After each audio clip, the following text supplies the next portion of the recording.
What's up, y'all? Welcome back to Conversation Logical Reason. And as always, I want to say thank y'all for joining me today. So I stumbled upon this article searching on the internet. And when I read the title, I knew this was going to be a basically a leftist attack on the police. A leftist attack on America, crime, racism, nothing but race baiting. Because race baiting is a typical tactic done by the left. And I read the article, and yeah, pretty much that's what it was. So I'm going to read the first few lines of this article to show you where they were going. Now, a new study examines the use of force by police against children and found that Black and Hispanic adolescents are significantly more likely to die from police shootings than their white peers. Researchers at the Children's National Hospital in Washington, D.C. analyzed national data from death certificates compiled by the National Centers for Health Statistics, including cause of death and race and ethnicity. They identified all adolescents between the ages of 12 and 17 who died from firearm injuries due to police intervention between 2003 and 2018 and compared rates of these deaths across racial and ethnic groups based on U.S. Census Bureau data. During that 16-year study period, 140 children died from police intervention, and of those, 113 involved firearms. About 93% of the children killed were boys with an average age of 16. The researchers found that Black children were 6 times more likely to be shot to death by police than white children. Hispanic children's risk of death was almost 3 times higher than that of white children.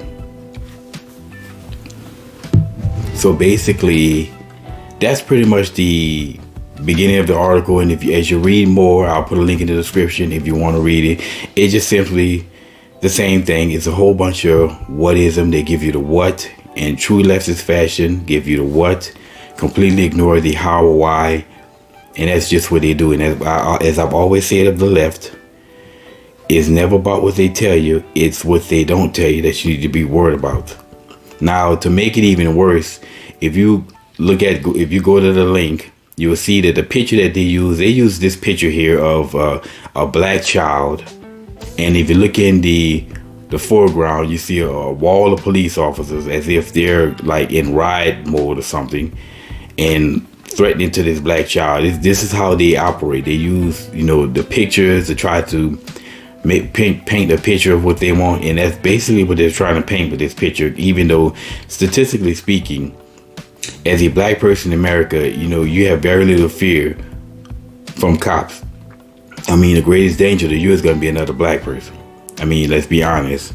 And if you're not out there living that life, your chances of being harmed by a police officer are just minuscule, right? So why is it true that a Black child are more likely to be killed, 6 times more likely to be killed by police than white children? Well, I would say that it's probably true. Again, it's just the disparities that they want. They bring up these disparities, find any disparity that they don't like. They give you the what, completely ignore the how, why. Now, what are they ignoring? What are they not telling you? Well, what they're not telling you is the crime rates committed by Blacks. As we know, Blacks commit crime at a rate that's probably 6 times higher as white, which matches the rate in which Black children are more likely to be killed by police officers than their white peers. Okay, they leave that part out. They leave the high crime rates. They leave the high rates of out of wedlock birth rates. All these children growing up in single parent households with our fathers, have mothers. Raising these boys would be emotional, no discipline in the home. And this is why you have all this crime in these areas. And if you have high crime, you're going to have more interaction with police officers. And these Black children are not, basically, it's not like just because they're children, they're not in that life, living that life. They get started early. Again, let's take for case example, the case of Lil Yummy. Now, I first heard of this from Denzel Washington. Remember, he gave that in that video when he interviewed, when he says that by the time the justice system get into play, the damage is already done with these Black boys. It all starts in the home, and basically he was 100% right on there. These kids, you got Lil Yummy, an 11-year-old child who was a murderer. This child was a murderer.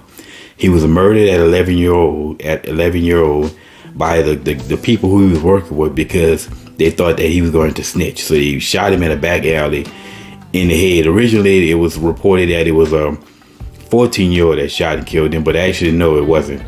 But again, here's a little child shot at the age of 11. And he wouldn't even register in these stats. This was done, this was in 1994. But had it happened within a time period, as they say, from I believe 2003 to 2018, as the article says, he wouldn't even been in the statistics because he was murdered at 11. But that just go to show you how early these kids are getting started in their life. And also, according to the article, the average age was 16. So, which means that these kids who are being killed by police officers with guns, they're not babies. If the average age is 16, then we're probably talking about young black males who I would say 14, 15, 16, 17. Well, these kids, even though they're considered children and minors, but they're fully grown. Most people, when they around the age of 16, 17, you're fully grown. And you're not going to grow anymore past that. It's possible that they will have a person can have a growth spurt, but that's very rare. So these kids are not toddlers walking around. They're not walking around here looking like elementary school students. They're damn near looking a growth. So almost adults. So if you around here damn near the size of an adult and you're living that life, and police have to address you, they're going to address you like any other adult. But of course, like I say, this article, Race Hudson article, they give you the what, now the why. Okay, if black people in general are going to commit crime at such high rates, and teens, young male teens are going to be involved in it, well, of course they're going to have a higher chance of being killed by police officers. So, obviously that's logical. But again, it's a perfect example. I talk about what-itis. That's a leftist tactic, race hustle rhetoric. They use that what-itis all the time. Very rarely will the left give you the how and why. They can give you to find some disparity, some end result that they don't like, that's unfavorable to their side, and they're going to give you all the what, but they're never going to explain why. And it's so I've learned in my life to always make sure you get the why and how, the how and the why. Don't just listen to the what. I need to know all the information, because far too many times in my life I've heard people have done something, and I wonder, well, why would they do this? And then they explain the why, and once they explain the why, then you understand. That's why it's so important to get all the information if you don't want to be led astray, and the left will do that. Anyway, y'all, as always, until next time.